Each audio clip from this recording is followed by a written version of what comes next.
So we are looking at 4 types of key phrases. Okay?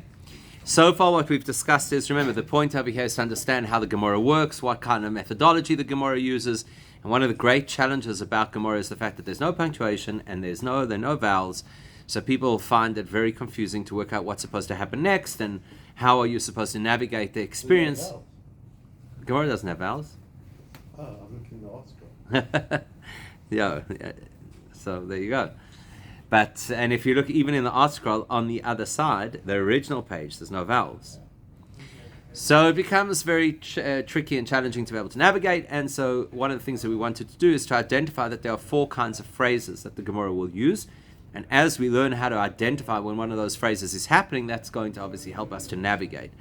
So far what we've learned are the 2 left elements. In other words, the 2 elements in the left-hand column, which is that the Gemorah will use statements and the Gemorah will use shailas.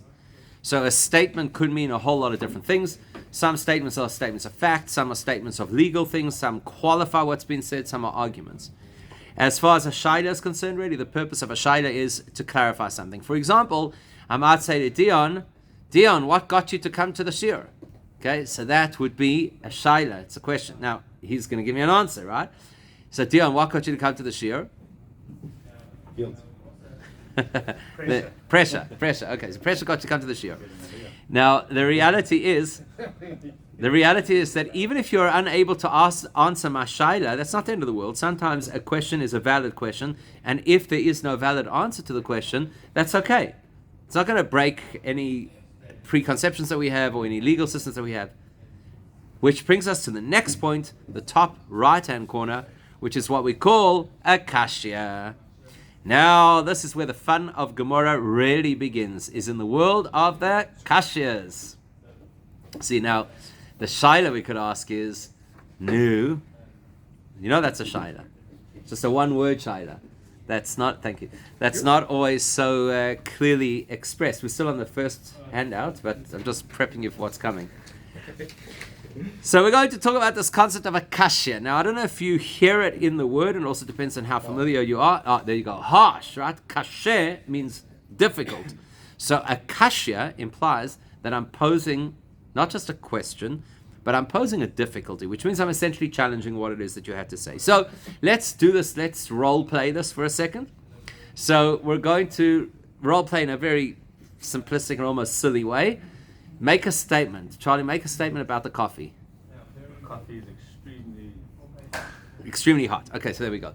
So extremely hot. So now Yudi ask a shaila about that statement, that the coffee is extremely hot. Ask a shaila.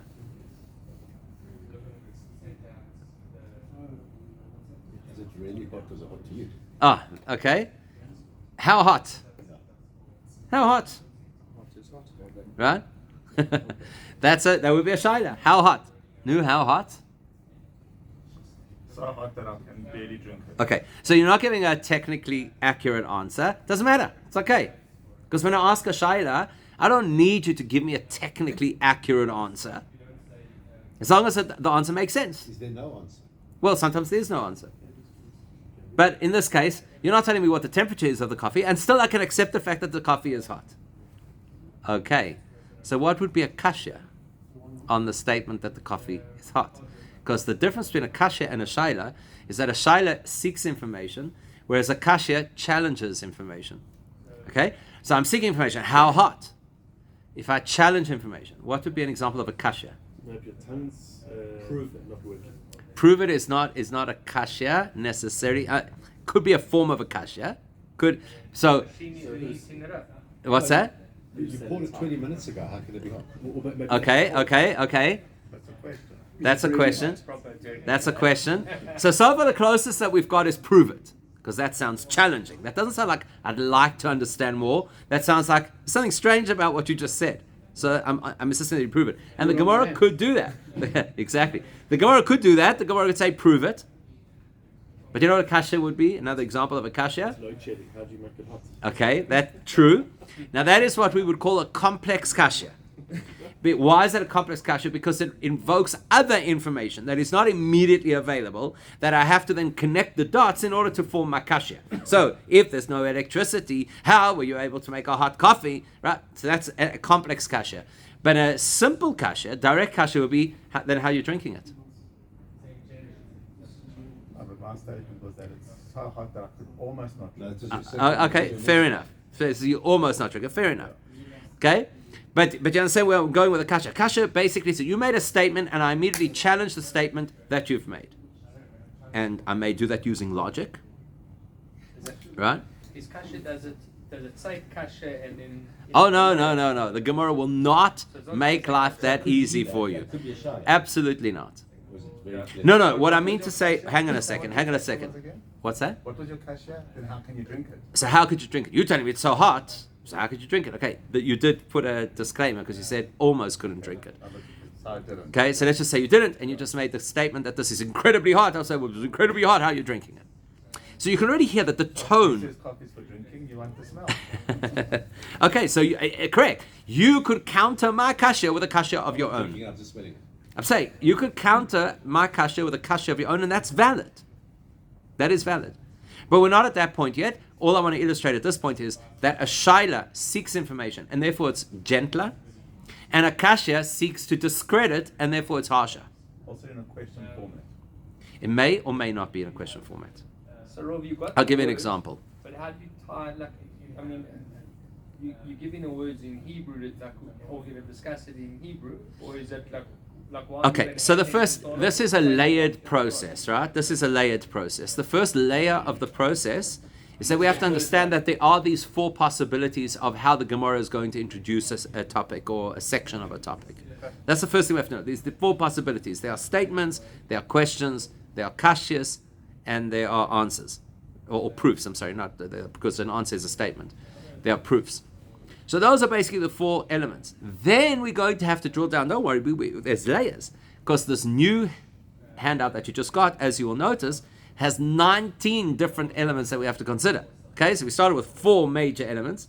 Then we're going to expand out to another 19. Now the reason it's 19 on this page is because there was a great Torah scholar called Reb Shmuel HaNagid who said there are 21 principles about Gemorah that you have to understand in order to be able to learn Gemorah. We have some overlap between the 4 primary that we're teaching and the 19 that are going to follow. That's why all in all it's going to end up being 21. But then the next layer, and this is really important here, the next layer is we have to create a basic dictionary of the words that tell me this will be a statement, what kind of a statement it will be. The words that tell me this is going to be a question, what kind of question it's going to be. The words that tell me it's going to be a kasha, what kind of kasha it's going to be. We have to build that dictionary. Because if I have that dictionary, and I know what those words are, some of those words are going to appear in the next sheet that we're going to look at. But if I learn those words, it's literally like learning the road signs to be able to get my driver's license. So yes, there are words in Aramaic. So what? Who cares that it's Aramaic? You have to decipher what it is. The words will I'm learning what these words are. Once I have these words, I've got a map. Why do people flounder in Gemorah? Because they're trying to work out what's the Gemorah doing next. Like people get so bamboozled. Yeah, are you asking a question, or now you're responding to the question, or are you questioning the question? Right. If I know these words, call it whatever, 30% of the way, 40% of the way of understanding what the Gemorah has to say. If I don't understand these words, if I don't know these words, I'm literally floundering at every turn. So that's what I'm saying, it's layers. Let's first identify the 4 major metrics. Then let's look at these other 19 considerations that you have to have about how to learn Gemorah. Then we can start to build our dictionary, and then it makes sense to actually open a Gemorah and look inside. But it's a little premature when people just open up the Gemorah and say, let's learn. Learn what? You know, that's like dropping an 18-year-old behind, or a 17-year-old behind the wheel of a car and saying, drive. You know, you've got to first create context. Is a shaila genuine and a kasha a challenge? Well, the interesting thing, it's a good question. So is a shaila genuine and a kasha a challenge? There is nothing about there's nothing about a kasha that's not genuine. The reason I'm asking the kasha is because I have a responsibility as a rabbi of the Gemorah to ensure that the Jewish people get accurate information about what the Torah has to say.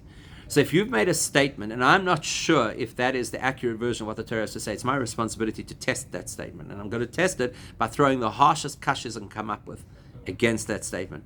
If it is robust enough to survive my onslaught, then it belongs in the canon, so to speak. It belongs in the legal doctrine of Judaism. When they were writing this, were they thinking, I must ask this question to get a better No, because when they're writing the Gemorah, they are recording these interactions that have already So taken it happened, place. it happened. They've already taken place. The way the Gemorah will compose the conversation, it could take people who never met because they lived in different generations or locations and could splice together their commentary as if it were a conversation. So I can pull on wisdom from this sage in that generation, in that place, to format a kashya against a different sage from a different generation in a different place, in order that the reader should be able to have clarity about what Torah really says. So some of it is the interaction between the people where they actually challenge each other. Some of it is the Gemorah challenging information that's brought to the table in order that we can filter that information appropriately. Okay, so let's have a look at kashyas. So again, the idea, as you can see, the intention of a kashya is to challenge an opinion or the premise on which that opinion is built. So you say X, and I'm challenging X and saying, I don't know, that's true, and does it make sense? Like any of those things would be a kashya. Oh, by the way, I was going to say this a little bit earlier. Somebody asked if kashya, I forget who said it, is a kashya also a question? So you said it. Is a kashya also a question? Yes and no. Sometimes a kashya is posed as a question. Sometimes it's posed as almost like an exclamation.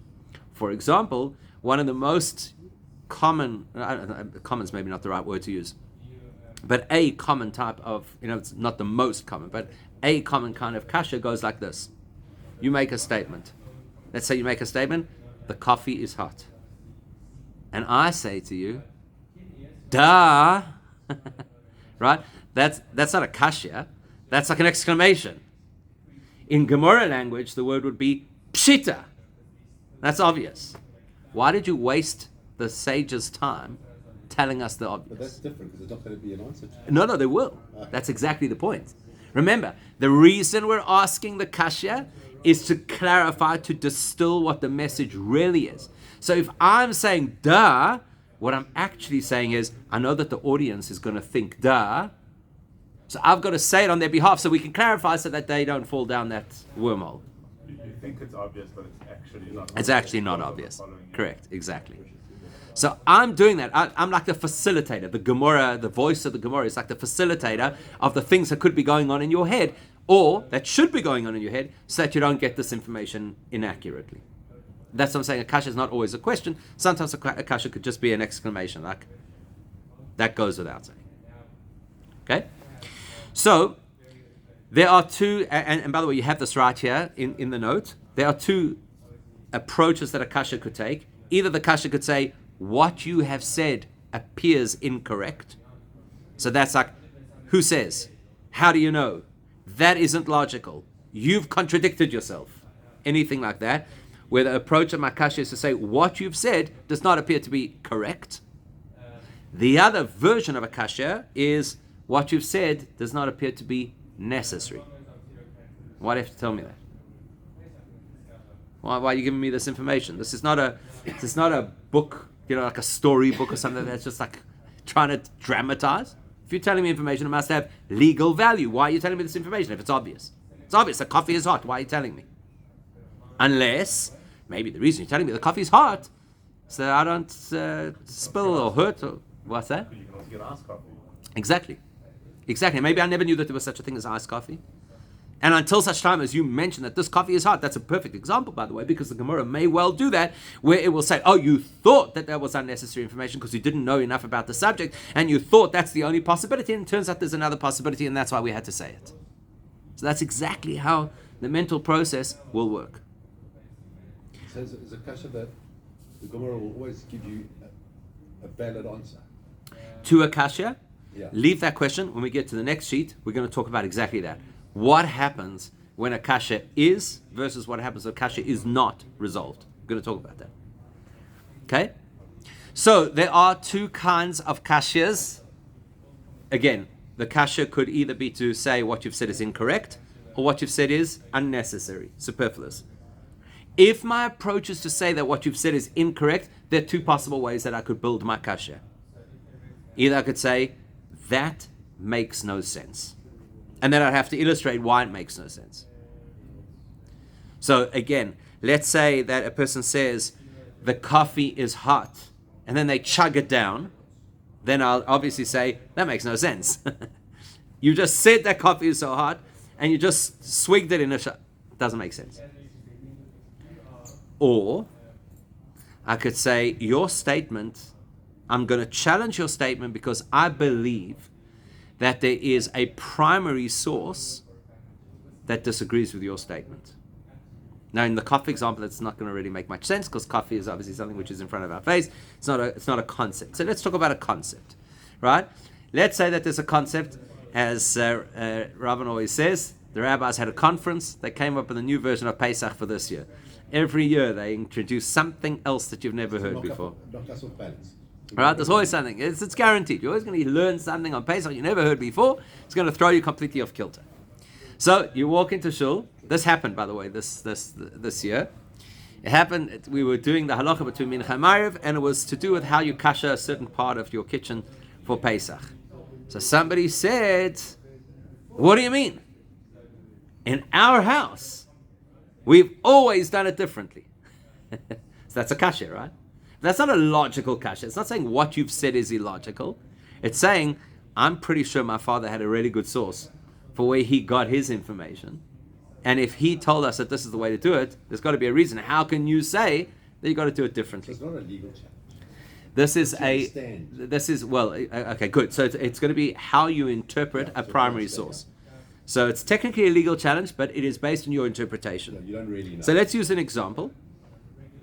Let's say that you get up and make a statement. The statement is, you have to eat matzah every day of Pesach. Okay, and if I got up and made such a statement, firstly, that falls into what's called a legal statement, right? Because it's describing a halacha. If I were to get up and say, you have to eat matzah every day of Pesach, would you believe it or not? Only on the side. I'm saying, would you believe it? I get up and say it. Yes, I would. You'd believe it, right? Yeah. You believe it. Then you come to shul on the first day of Pesach, and they take out the Torah, and we start reading the Torah, and it describes what you have to do on Pesach. And what does it say in the Torah? On the first night, you have to eat matzah. So you're going to come to me and say, hello, have you seen this verse? This verse says, black on white, that only on the first night of Pesach you have to eat matzah. Where did you get this mishagas? The rabbis went to the convention, they made something up. Where did you get this mishagas that you have to eat matzah every single day of Pesach? It doesn't say it in the text. That is not a challenge based on logic. That is a challenge based on a primary source. Black and white says this. Who are you to say otherwise? Is that a kasha? That's a kasha. That's a kasha. A shaila again is gentle. A shaila is, I'm not challenging what you said. I want to know, why would that be the case? How does this apply in practice? A kasha is, I don't know how you could say that. The verse says clearly you eat matzah on the first night of Pesach. I don't know how you could say that. We have to eat matzah every single day. Like Right. First day is included in every single day. It's first day. Well, again. So it's not saying you don't have to eat it in the other 7 days. Hang on a second. Now you see the Gemorah thumb is coming out. So you're saying that the first day is included in all the other days. So yeah, this is like a proper role play of a Gemorah conversation, right? So your defense, because I'm challenging, right? Saying, but the verse says. So your defense is, who says the verse when it said the first night of Pesach meant only the first night of Pesach? Maybe that's introducing the whole of Pesach. So could it also be the Rabbonim said that? What's not? Oh, no. Rabbis do not have authority to change what is stated in the Torah. So your only option to defend yourself now is you're going to have to illustrate that I misinterpreted what was said in the Torah. That's your only recourse. You know, if somebody has quoted a primary source, Rabbis do change things. rabbis cannot change So verses. like for ambulance, you're allowed to go in it and then get a lift back. Hang on a second. 1 second. Is there a verse in the Torah that says, thou shalt not get a lift back from the hospital? No, you can't break shackles. Okay. Do you understand? But the rabbis made that second one. The rabbis made what? The verse does not say, thou shalt not drive back from the hospital. The verse says that you may not do X and Y, which is involved in the process of driving, which you're not allowed to do. Okay? The rabbis are not reinterpreting the verse. They're reinterpreting the circumstances. Here's a paramedic. The paramedic's going to go to the hospital. And he's now going to be trapped at the hospital because there's no longer an emergency and you were allowed to break Shabbos for the emergency. How's he going to get back home? Okay, you're going to tell him to walk. Maybe it's 15 kilometers. And if you're going to delay him going home, then maybe he's going to hesitate the next time there's a call. I don't want to have to go respond because I can't get home. And the Torah says, you see, the Torah says, V'chai bohem, that the principle of Judaism is that Judaism may not threaten life. So life overrides Judaism. And we understand that that means not only in an acute life and death case, even in the possibility of a life and death case. So in other words, if you're going to have the possibility that a guy might hesitate to respond to save a life, that overrides all the other rules. That the rabbis didn't make up, that the rabbis saw in the verse. And stitch together other sources elsewhere. Correct. Correct. So we have to be really clear about that. Okay, so let's go back. So now we've got the claim which says, when the Torah told us that you have to eat matzah on the first night of Pesach, it was actually setting the tone. And it meant to include the whole of Pesach. In the expression first night, it actually meant to include the entire Pesach. So that's your rebuttal. Nu, is everybody happy with that, or do you have a kasha? Where do you get that? Where do you get that? Okay. That could be a shaila. Where do you get that? And you could say, I saw it in such and such. Would you have a kasha? Can you think? It says one day, it means one day. It should have It says the first night. Ah. It doesn't say. Does it say all Why seven? say the first if it doesn't mean only the first? In other words, I'm going to just refine that because that's exactly the point. Let's just refine that. We have a principle that the Gemorah establishes, and sometimes, sometimes you just got to, sometimes you've got to know the principles, which of course we haven't had an opportunity to start learning all these principles, and there are many of them, dozens and dozens of principles. But sometimes it's useful to have a principle which you could apply. So we have a principle. The principle goes like this, and you'll see it's a logical principle. You don't even need to be a student of Gemorah to know this principle. The principle is Yesh bichlal mosayim moneh, which means, let's say that you ask me, can I please have $100? And I give you $200. Could you then complain, but you didn't give me 100? Would that be a logical complaint? You could. It's not logical. You could say whatever you want, but it's not logical. Why? Because the larger naturally includes the lesser. Here's another example of the same thing. When the Torah lists forbidden relationships, it tells us that a person may not have relations with their sister, their brother, their mother, their father, whatever, right? It does not say that a person may not have relations with their daughter. It doesn't say it in the Torah. It's a little bit of a shocking thought, right? It doesn't say it in the Torah. Just follows. Why doesn't it say in the Torah? Because the Torah says that a person may not have relations with their granddaughter. So if you can't have relations with your granddaughter, once we've already established that all immediate family, you can't have relations. Now we moved it one generation away. Clearly, that meant I don't have to spell out the daughter. It's obvious. In other words, what the Torah will sometimes do is state the less obvious so that you can derive the obvious. But it never states the obvious so you could derive the less obvious. Okay? So if you want to know that you have to eat matzah on the first night of Pesach and also the other 7, then rather say the less obvious. The whole Pesach you got to eat matzah. And naturally I'll know that it has to be the first night. But I wouldn't state the obvious that you have to have matzah on the first night of Pesach and believe that you're going to understand from that the less obvious, which is and also the rest of Pesach. So that would be how we would respond to that rebuttal. Okay, so what have we seen? That a kasha could be based on logic, in which case your rebuttal has to be logical, or it could be based on the interpretation of a primary source, which is a Mishnah, a Brisa, or a verse in the Torah, in which case the only defense that you have is to illustrate that I've misunderstood the Mishnah, the Brisa, or the verse in the Torah. That's the only way out of it. I can't modify the verse, I can only illustrate beyond a shadow of a doubt that you got that wrong. Then a kasha may take either a direct or an indirect approach. So we already had an example of an indirect approach before, right? How could you say that the coffee is hot if there's no electricity? That means I have to connect those dots. You need electricity in order to boil a kettle. You need to boil the kettle in order to have hot coffee. How is it possible to have hot coffee if there's no electricity? So it's a couple of steps separated. That's called an indirect kasha. So an indirect kasha might be something like this. You tell me that I have to eat matzah all 7 days of Pesach. Right? Leave the verse out of it for a second. You tell me that I have to eat matzah all 7 days of Pesach. But I know that there's only an obligation to have bread on Shabbos and Yom Tov. Matzah is the replacement of bread during Pesach. So what's the logic to say that I have to have it every single day, different to the rest of the whole year? There's no obligation, right? And then you'd have to defend it and say, because matzah is a special mitzvah and whatever, etc., etc. So that would be an indirect kasha. And then, of course, there's such a thing as a direct kasha, which says, but it says.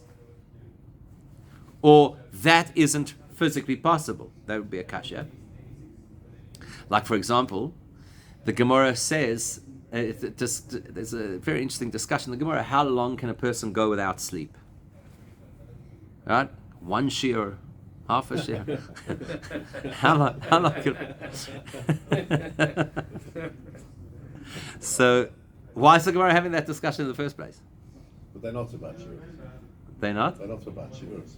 No. It's 3 days, yeah? But why would the Gemorah have this conversation in the first place? What's the difference? To say some stuff before you go to bed. Okay, because you've got to say the Bet HaMishma. Fine, good point. So you know what the context is? Very interesting context. The context is what we call a neder, where a person makes an undertaking, a pledge, a promise. Now the law is if you make a neder and you break the neder, you have to go through an atonement process. But if you weren't in full state of mind...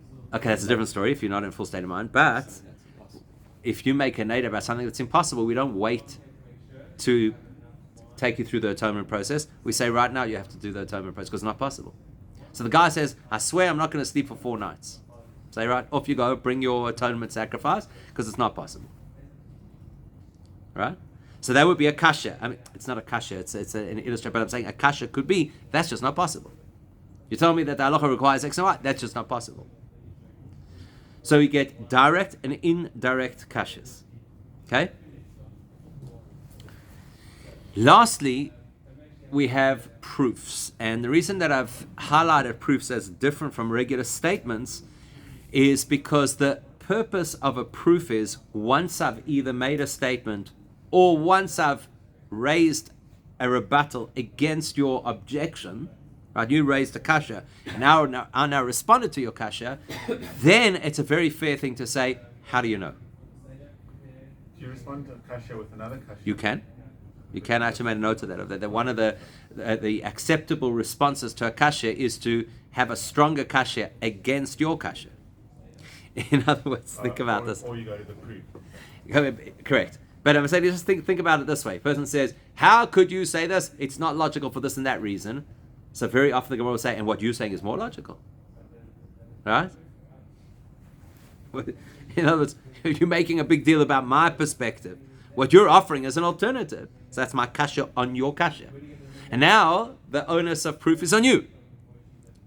And which is a completely acceptable way to respond to a kasha. You know, pot kettle black kind of thing. Sort out your stuff, and then we'll talk about your issues with me. Now, once I've made either made a point or try to answer a question, whatever, very often I'll have to prove it. I'm going to go through this really briefly because it's very simple. There are 3 ways to prove a point. Sound logic. If I can illustrate to you that the only way that makes sense is this way, that's a proof. Better than that is if I can show you black and white that there's a primary source that says exactly what I'm saying. So-and-so said it in the Mishnah, that verse says it. You can't argue with a primary source. Best kind of proof I could bring. Well, almost the best kind of proof. What's the best proof? So logic, sound logic is a strong proof. A primary source is a better proof. What do you think the best proof you could ever use to argue your case? That's a primary source. Primary source. What? If someone did it before. Precedent. If I'm able to illustrate that a rabbi who's bigger than both of us did it this way, obviously that's the way you meant to do it. So we call that Ma'aser Rav. Ma'aser Rav is the behavior of a great person. I just called it over here precedent, but it's basically if I can illustrate that this is how Jews actually did things, not just Jews who had like a half-baked education. The top tier of the Jewish leadership behaved in a particular way.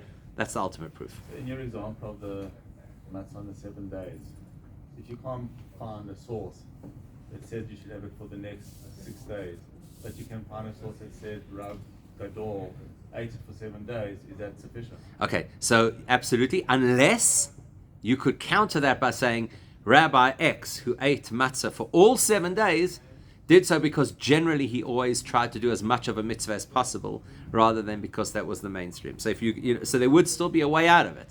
I need to show that the precedent is a precedent for public consumption, not just for his personal strictness. But that would be a great example. Okay. It's usually like if someone brought a question and then they say the halacha. Yeah, yeah. And you can see that it's right. Yeah, exactly. Did you get that? So in other words, and it's not just that the individual, although there are examples where it's just literally how he acted, but very often the story is about so-and-so was presented with this particular dilemma, and he ruled in this particular way. Well, if he ruled, then we know that it's obviously for public consumption. Okay, so what have we learnt at this point is somewhere along the way we're going to have to be able to learn how to identify these 4, so to speak, possibilities of what the Gemara is going to do next.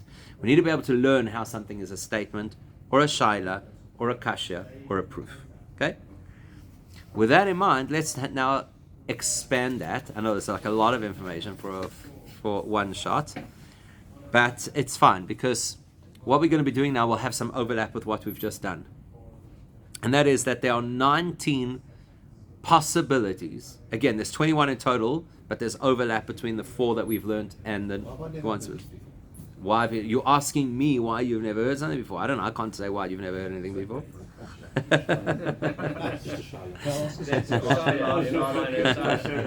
That's what. Yeah. Can I ask a stupid question? Maybe stupid. So when you explained the previous part, were they being sarcastic to each other? No, there's no sarcasm in the that's Gemara. The modern world, that's how we speak. Which is a problem, because when we apply our sarcastic bent to the Gemara, we actually lose sight of what the Gemara is trying to do. There's no sarcasm in the Gemara. I shouldn't say there's no sarcasm in the Gemara. It's not true. We have stories in the Gemara about individuals who spoke to other individuals using sarcastic language. We do have that. But not in the Gemara. But that's the report of a story rather than the Gemara unpacking the halacha. So for example, one of the expressions, there's 2 versions of how you're supposed to understand it, that sometimes they use the word, a rabbi will say to another rabbi, shinana. So one version is shinana comes from the word mishnah. This is somebody who really knows his stuff very well. And the other version is shinana comes from the word shinayim, which is teeth, that this is a guy who's got a mouthful of teeth. Obviously, he doesn't know what he's talking about. So there are occasions in the Gemara where it will say, we'll use those kinds of expressions. There's some very colorful language, by the way, in the Gemara, in the way that people speak to each other. You have these interactions, like the student comes to the rabbi and he says, I'm not sitting down until you explain this to me. Like there's a lot of banter. That's real-time interactions that are recorded, but most of the Gemara is not real-time interactions. It's the Gemara unpacking a concept using kashyas, shailas, etc. Okay? All right. So, number 1, first thing on the list, and this is mostly in the order that Reb Shmuel HaNagid presented it. I did change the order in some areas slightly just because of what we've already learned. So the first construct that you get in Gemara that he talks about is an explanation. Okay? What is an explanation? Remember, every Gemara starts with a Mishnah. And so therefore the primary responsibility that the Gemara has is to explain what the Mishnah meant, because the Mishnah is always very concise. It doesn't necessarily include elaborate detail. So the Gemara's responsibility is now to explain that. Every Gemara has all of it. No, definitely not. Definitely not.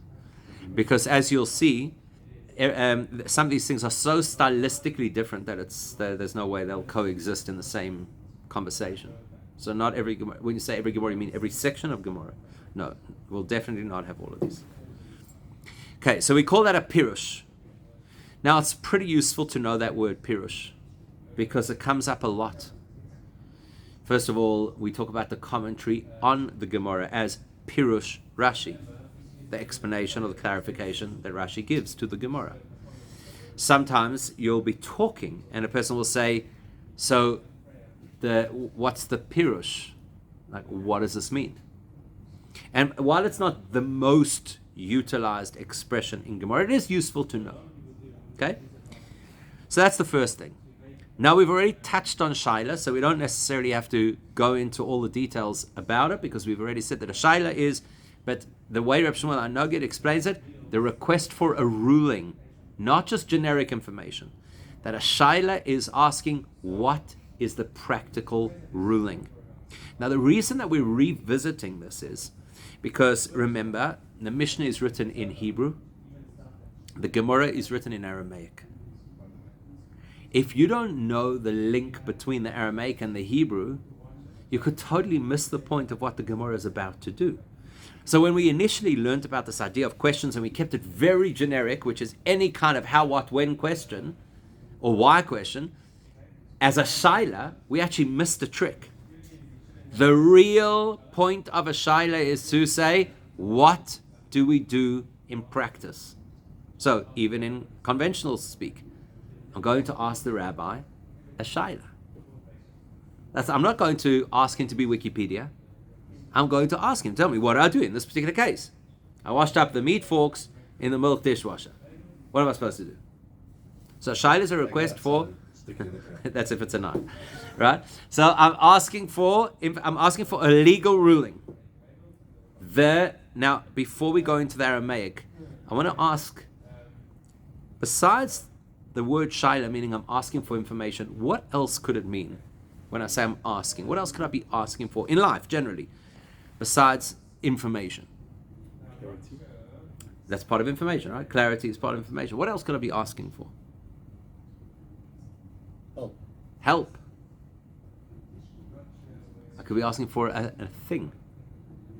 So in Hebrew, the word for borrowing is also shaila. Interesting, right? So if I'm the person asking a question in the room, I'm called the shoel. Person is asking the question, is asking the shaila. If I'm borrowing something from you, I'm called the shoel. Because I'm asking you, can I please use your thing? What does that tell you about what a shaila is? What does that tell you? Getting something into it. Means I'm lacking something that I'm hoping you're going to give me. I don't know what the ruling is in this case. That's why I'm asking you. I'm lacking the information. I'm hoping you can give it to me. In the same way as I don't have a pen right now, I'm asking you if I can borrow your pen. Same principle. In Hebrew, we call that shaila. In Aramaic, we call it ba'aya. problem. No, that's in Hebrew. Ba'aya in Hebrew is a problem.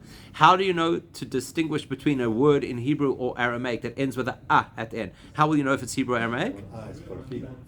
I'm saying, how will you know if it's Hebrew or Aramaic? In Hebrew, it would be at the end for a female with what letter?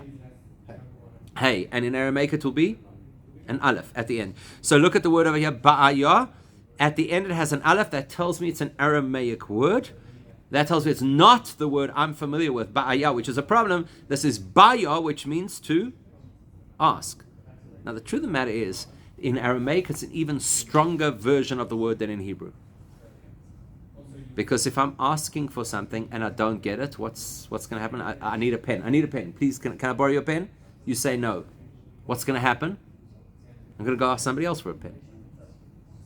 It's not the end of the world, right? I ask a shaila, you cannot answer my shaila. Okay, it's all right. We can survive. Baya is more than that because it comes from the root word ba'i, which means I need this. There's almost an urgency associated with it. And so that's why we're now talking in the context of I need a ruling. I need to know what to do. Pesach's coming. You've got to tell me, can I use this stuff or can't I use this stuff? There's a bit of urgency. Okay? So what I've put here is two variations of key terms. We're going to start building our dictionary now, right? So here are two variations of key terms. You see these words, you know what the Gemara is going to do next. So the one is the expression iboya lehu. Can you see that? Iboya lehu. So you can see inside that word the word ba'aya. I boyalahu, that's with an aleph at the beginning. Or you've got the word ba'i or ba'u mine. Okay, let's understand what those two words mean. I boyalahu means there's a group of students speaking to a group of rabbis saying, we need you to give us the ruling on this issue. So those are both plural words. I boya, they asked. Lehu, to them. Okay, I'm not getting into the Aramaic grammar right now to illustrate how, when something's a singular or plural word. We'll get there. That's not urgent right now. But I boyalahu, any time in the Gemorah that I ever come across that expression, I boyalahu, they asked them. I know what's coming next is a shaila that wants to know what is the halachic ruling. So it's never rhetorical. That is never rhetorical. A shaila is never rhetorical. Well, this form of a shaila is never rhetorical. Can there be a rhetorical question? There can. But a shaila in its most pristine form wants a legal ruling. So I've just got my first dictionary item, and conveniently it starts with the letter aleph, so it belongs right at the beginning of the list. What's the English version of that? Iboiluhu, they asked of them. They asked of them. I see that phrase, I know what the Gemara is going to do next. It's going to be looking for a halachic ruling. Or it could be there's not a group of sages being asked the question, there's a single sage being asked the question. And that single sage is either being asked by one or by a group of people. So it would be Ba'a Mine, he asked him. Usually the Gemara then stick in the names. Ba'a Mine Rav Nachman mi Rabbi Yitzchak, as an example. Rav Nachman asked Rabbi Yitzchak a question. So that means the student was asking the sage for a legal ruling on a case. Or Ba'u Minei mi Rabbi Yitzchak, or the students all together asked Rabbi Yitzchak for a particular ruling. So usually when we're asking Minei of a person, definitely the Gemara will tell us who the person is. I've just got two really valuable road signs for the map of Gemorah. That if I hear a variation of this by your word, I bayaluhu, ba'amine, ba'umine, I know that what's happening next is the Gemara is asking for a legal ruling on a particular case. Now I've got to start to identify what the case is, what area of the case do they need a ruling on. If I'm not so perfect right now about whether it's an individual to individual, group to group, that's fine. I'll unpack that. I'll get used to that over time. To make a ruling, can one sage make a ruling, or do you need a group? It's a good question. So if that individual is being asked the question, the implication is he's either the head of the ruling authority or he's the greater sage of the time. So he can give it. And therefore he's able to give the If it's a ruling. group? If it's a group, then the implication is that they need the group power to be able to make a ruling on this particular issue. So an equal weighting. Yeah. The- Yes. do therefore- Yes. Yes. Like Yes. a court, Yes. three of them. Yeah. Cool. Exactly. So, okay. So what have we got over here? The first illustration of how valuable it is to have a decent dictionary of key terms. Because I know now, for the rest of my Gemorah career, that I've got 2 or 3 expressions all coming out of the same root, that I know exactly what the Gemorah is going to do next. And that should give me a sense of clarity. Okay, at least I know when this happens, it means So there's X. not going to be a debate. It's going to be a ruling, and you move on to the next. There might be a debate. There might be a whole thing that opens out from it. But I don't know that yet. All I know right now is somebody is asking for a ruling on a matter. So what I need to be thinking as I read the next lines, I need to be thinking who's speaking to who, if the names are provided. More importantly, I need to work out what do they need a ruling But about. will there be a ruling? Even if Maybe, maybe not. We'll see. Right? There'll be a response. No, because there'll be a response to the question. The only issue is that response might just be settled at that point, or that might spawn another whole massive debate that's going to follow. We don't know. But I'm not there yet. All I know is, right now I know if there's a word that's got the bio root in it, I know what's going to happen next. Somebody's going to be asking for a legal ruling. That's all I need to know at this point. You're going to say something? I was going to ask, can you contextualize that with our matzah question or something else? Okay, yeah, so there you go. So, Ba'u Minei Charlie Mi Rabbi Zolti. Okay? That means you asked him, do I have to eat matzah every day of Pesach? That'd be the perfect example. And Rabbi Zolti then replies, The Torah says only the first night. Now, this is not a halacha shir, so please do not apply this at home over Pesach, just using it for illustrative purposes only. But that would be his response. What happens next? I don't know. The Gemorah could very well move on to the next topic because we've resolved this. Or there might be a furore that explodes because how could you say that? And there's this verse and there's that verse or whatever the case is. But all we know at this point is what's the launch of this particular segment. It's usually my limited experience. Okay. Let's leave it there for now. Thank you, Rob.